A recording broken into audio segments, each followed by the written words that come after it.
Hey, what's up, guys? Been a little while. I want to pick up right where we left off and get into what it means and what it looks like following Jesus. So, without further ado, let's just go ahead and get right into it. Wanted to get into Matthew 14 verses 13 through 21, and this is the story about Jesus feeding the 5,000. And this is just a little context. This is happening right after Jesus got wind that his cousin, mentor, I guess best friend, was just beheaded. It starts in verse 13. When Jesus heard of what happened, he withdrew by boat privately to a solitary place. Hearing of this, the crowds followed him on foot from the towns. When Jesus landed and saw the large crowd, he had compassion on them and healed their sick. So, and this, like, Jesus was you can really see the human side of him, like he was dealing with something, very, very heavy. He was grieving the loss of John the Baptist, and for real, he just kind of wanted to be alone, to deal with it. Obviously, he was getting away from everybody, and I'm sure many of y'all have been there, where you just needed to process and needed a moment. But in doing so, a crowd of people followed him, and he never really got that opportunity he was looking for. And but it really shows the heart of Jesus here, where he saw the large crowd and saw the need and had compassion on them and healed their sick. And continues on in verse 15. As evening approached, the disciples came to him and said, "This is a remote place, and it's already getting late. Send the crowds away so they can go to the village and buy themselves some food." Jesus replied, "They do not need to go away. You give them something to eat." So right here we have the same problem in two different responses. You've got, on one hand, you've got the disciples looking at it like, hey, we've come to this place where we're dealing with a lot of things. We're dealing with heavy stuff. Like, you came here to be alone. This is not your responsibility. They came to you, and they need to go and feed themselves. But then you have Jesus' response, which is, no, they do not need to go away. You give them something to eat.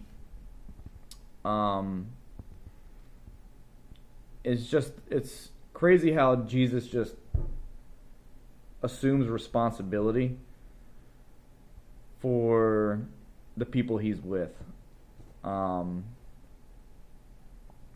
And he doesn't feel resentful for them interrupting what he's got going on. And man, I can find myself even with my own kids, man. Like, if I don't get my workout in for the day, or like if I don't get the amount of work that I wanted to get accomplished for the day, the production I wanted to get on the job site, like, or vice versa. Like, I'll get resentful at work if it's taking me away from my family. But Jesus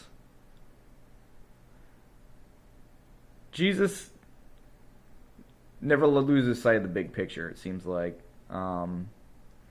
He just realizes that he's got a responsibility, and he's got to take care of the people around him. He's got to do his best.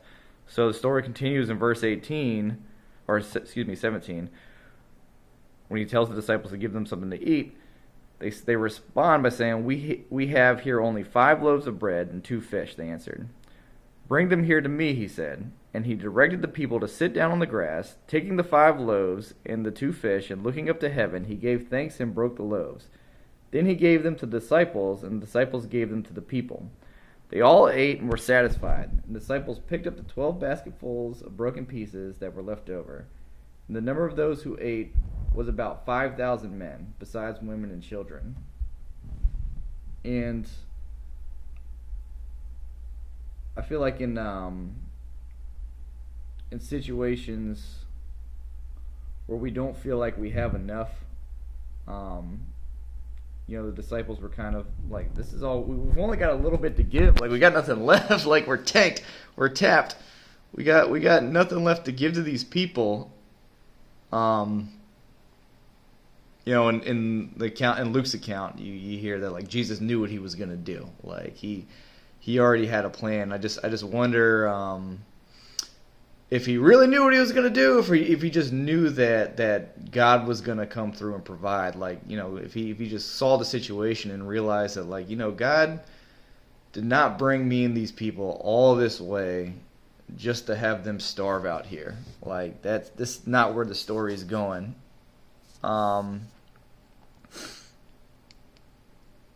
But yeah, I think in times like these, where we have so many impossible things in front of us, and walking with Jesus, I feel like that's something that happens time and time again. Where it's like I don't see a way. I don't see how it's possible. I think it's just having faith and trusting in the fact that God will provide. He will give us a way. And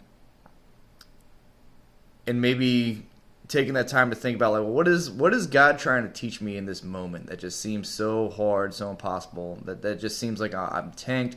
I got nothing left to give. I got nothing left to give these kids. Like, I've got people pulling me every direction at work. Like, my wife has needs, and I've been there. I'm living it sometimes. Like, I get it.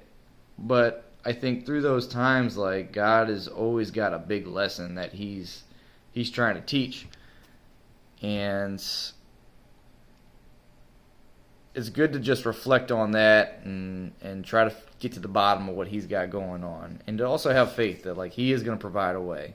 He is leading this story, and He's in control. God is sovereign. All right, and that's what I got. Until next time.